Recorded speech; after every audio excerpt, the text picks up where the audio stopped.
விஷயம் தெரியுமா? புது பானைங்க, புது அரிசி, புது தண்ணி, புது வெல்லம், புதிய மஞ்சள், புதிய கரும்பு என்று புதியன விரும்பு. இன்றிலிருந்து உன்னுடைய லைஃப் புதுசா ஆரம்பிக்குதுங்கிற எழுச்சி கொள்வதற்காகத்தான் பொங்கல் அப்படின்னாலே பொங்குதல், வளம் பெறுதல். பூஜை பண்றோம்ல, பண்ணுவீங்களா வீட்டுல?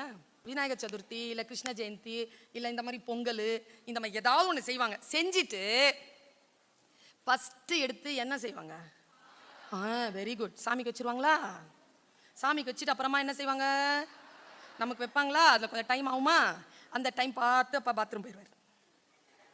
ரெடி ஆகிட்டு வரேன், சாப்பிடலாம். ஏன்னா அவர் பூஜை செஞ்சு டயர்டாக இருப்பார்.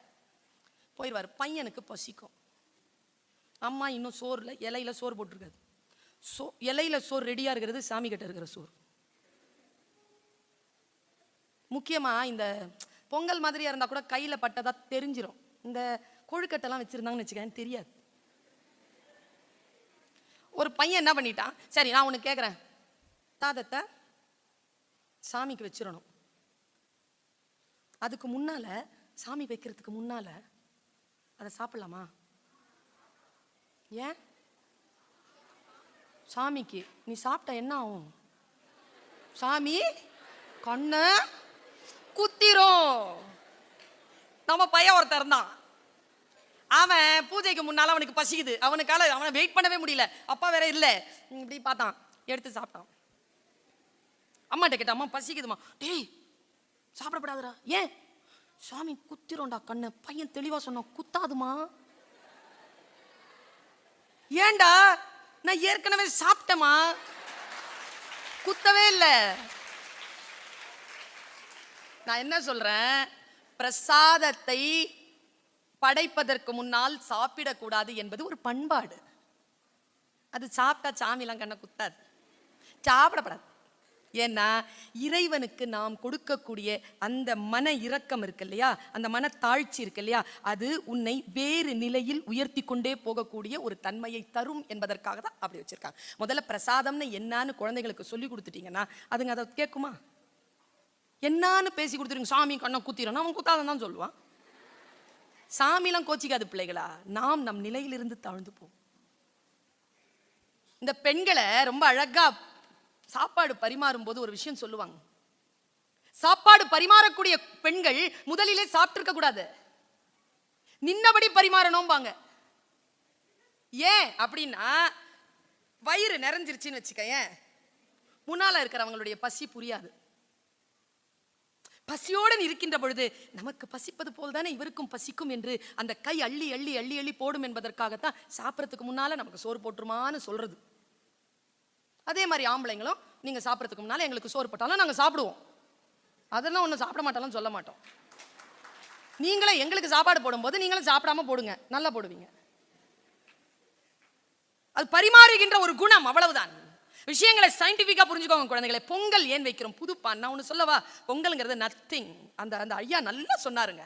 எல்லா மத விழாக்களுக்கும் ஒவ்வொரு கதை உண்டு. கதையே இல்லாத வெறும் வாழ்வியலினுடைய புதுமையை சொல்லக்கூடிய ஒரே விழா பொங்கல் திருநாள் என்கின்ற தை திருநாள் என்கின்ற தமிழர்களுடைய விழா. எவ்வளவு பெரிய விஷயம் தெரியுமா? புது பானைங்க, புது அரிசி, புது தண்ணி, புது வெல்லம், புதிய மஞ்சள், புதிய கரும்பு என்று புதியன விரும்பு. இன்றிலிருந்து உன்னுடைய லைஃப் புதுசா ஆரம்பிக்குதுங்கிற எழுச்சி கொள்வதற்காகத்தான் பொங்கல் அப்படின்னாலே பொங்குதல், வளம் பெறுதல், நிறைவடைதல், நிறைந்து நிறைந்து இருத்தல். அதை அப்படி புரிஞ்சுக்கோங்க. அது ஒரு சடங்காக புரிந்து கொண்டால் வாழ்க்கையில் சில விஷயங்களை மிஸ் பண்ணிடுவோம்.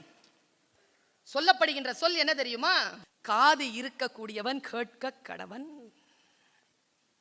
இங்க இருக்கிற எல்லாருக்கும் தான் காது இருக்கு. எத்தனை பேருக்கு நான் சொல்றது உள்ள போகுது? காது இருக்கிறவன் எல்லாம் காது இருக்கிறவன் இல்ல. அந்த உணர்வு இருக்கின்றவன், அந்த கனெக்ட் பண்ணிக்கிறதுக்கான தன்மை இருக்கின்றவன் தான் காதுடை. காது இருக்குன்னா கேட்டுக்கோ, இல்லைன்னா போயிரு. வார்த்தைகள் வருகின்ற பொழுது குழந்தைகளே, உங்கள் காதுகளால், உங்கள் கண்களால், உங்களுடைய மூக்கினால், உங்களுடைய மெய்யினால், உங்களுடைய வாயினால், அது என்ன பஞ்சபூதங்கள் வருகின்றனவோ பஞ்சபுலன்களால் அப்படி எடுத்து பெரிய விஷயங்களை சாதிப்பதற்காக நான் சொல்லி தந்து கொண்டிருக்கிறேன். பெரிய விஷயங்களை சாதிப்பது என்பது சின்ன விஷயங்களை புரிந்து கொள்ளுதல். சின்ன விஷயம் தான். எவன மலை தடுக்கியா விழுறான், சின்ன கல் தடுக்கி தானே விழுந்துரு. சிறிய கல் எது? பெரிய விஷயங்களை நம்மால் சிந்திக்க முடியாதபடிக்கு பக்கத்துல உட்கார்ந்து உன் காதை ஒருத்தன் நோண்டிக்கிட்டே இருக்கிறானா, அதாலதான் பாழாவ போகுது. இந்த வயசுல சில விஷயங்களை சொல்லிடணுங்க. சில விஷயங்களை நம்ம மறுக்கிறதுனால அந்த ஆசிரியர்களுக்கு ஒரு விஷயம் தெரியுமா, நம்ம சொல்றதெல்லாம் நம்ம பிள்ளைங்க கேட்கறது இல்லை. கிளாஸ்ல இப்படி உட்கார்ந்துருப்பான், நம்மளதான் பார்த்துட்டு இருப்பான், நல்ல இப்படி இருப்பான் அப்படிமா. அங்க இருக்கிறான்னு நினைக்கிறீங்க? எத்தனை கிலோமீட்டர் தூரத்தில் இருக்கிறானோ, எங்கெங்க இருக்கிறானோ, என்னென்ன பண்ணிக்கிட்டு இருக்கிறானோ தெரியாதுங்க. நம்மளதான் கவனிச்சிருக்கிறான்னு நம்ம சொல்றோம். எல்லா டீச்சர்ஸும் சொல்ற ஒரு வார்த்தை என்ன தெரியுமா? கடைசியா எனக்கு தெரிஞ்சு சிலது யூனிவர்சல் வேர்ட் கோடிங் இருக்கு. டீச்சிங் முடிச்ச உடனே டீச்சர், யூ அண்டர்ஸ்டாண்ட்? நான் உஷாரா பிள்ளைங்க என்ன சொல்லுவாங்க? அதை பத்தியா புரியலன்னு சொல்லிட்டீங்கன்னு வச்சுக்கோங்களேன். நம்ம பிள்ளைகள் புரியுதுன்னு நம்ம கிட்ட சொன்னா என்ன அர்த்தம்னா, இல்லேன்னு சொன்னா மறுபடியும் அதே கிளாஸை நீ நடத்துவ, அதுக்கு பதிலா புரியுதுன்னு சொன்னா நான் தப்பிச்சிருவேன். பல புரிஞ்சிருச்சா அப்படின்னு உடனே புரிஞ்சிருச்சு அப்படின்னு அவங்க சொல்றதுக்கான ரகசியமே இதுதான். டீச்சர்ஸ் நமக்கு தெரியுதா, ஐயோ என் கிளாஸ்ல பிள்ளைங்க எல்லாரும் அதுங்க இன்னொரு விஷயம் பண்ணாங்க, அண்டர்ஸ்டாண்ட் அப்படின்னா அப்பா கிளாஸ் முடியுதுன்னு தெரிஞ்சு சைலண்ட் ஆயிடுவாங்க அந்த டைம்ல மட்டும். எஸ் மேம் அப்படின்ட்டு நம்ம வெளியில போறதுக்கு முன்னாலே எழுந்து நிற்கும். பார்த்துருக்கீங்களா? என்ன அர்த்தம் அதுக்கு? கிளம்புன்னு அர்த்தம். அதனால பிள்ளைகள் நம்ம பேசுறத புரிஞ்சுக்கலையா இல்ல. ஆசிரியர்களுக்கான உயர்வான இலக்கு என்ன தெரியுமா? பர்ஃபார்ம் பண்ணுதுங்களா? நீங்க நடத்தின கிளாஸ்ல பர்ஃபார்மன்ஸ்ல வந்திருக்குதா, அப்போ நீங்க பெரிய விஷயத்தை சாதிச்சிட்டீங்கன்னு அர்த்தம். ஒரு குழந்தையை புரிய வைப்பது அல்ல ஒரு ஆசிரியருடைய நோக்கம், இன்ஸ்பயர் பண்ணணும். எதுக்கு? டு அஸ்பயர், வெளிப்படுவதற்காக மன எழுச்சியை ஏற்படுத்துங்கள்.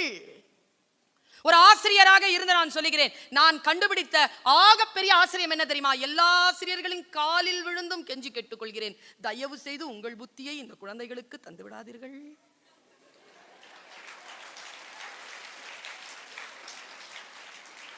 அவர்கள் நம் புத்தியை பெறுவதற்காக நம் வகுப்பிற்கு வரவில்லை, அவர்கள் புத்தியை அவர்களுக்கு அறிமுகம் செய்து கொள்வதற்காக வருகிறார்கள். அவர்கள் யார் என்று அவர்களுக்கு சொல்லிக் கொடுங்கள், உங்களை நீங்கள் அவர்கள் மீது திணிக்காதீர்கள். சூப்பரான வசனம்.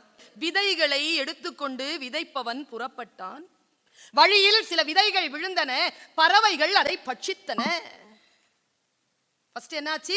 வழியில சிலது விழுந்துருச்சு, பறவைகள் அதை தின்னு போட்டன.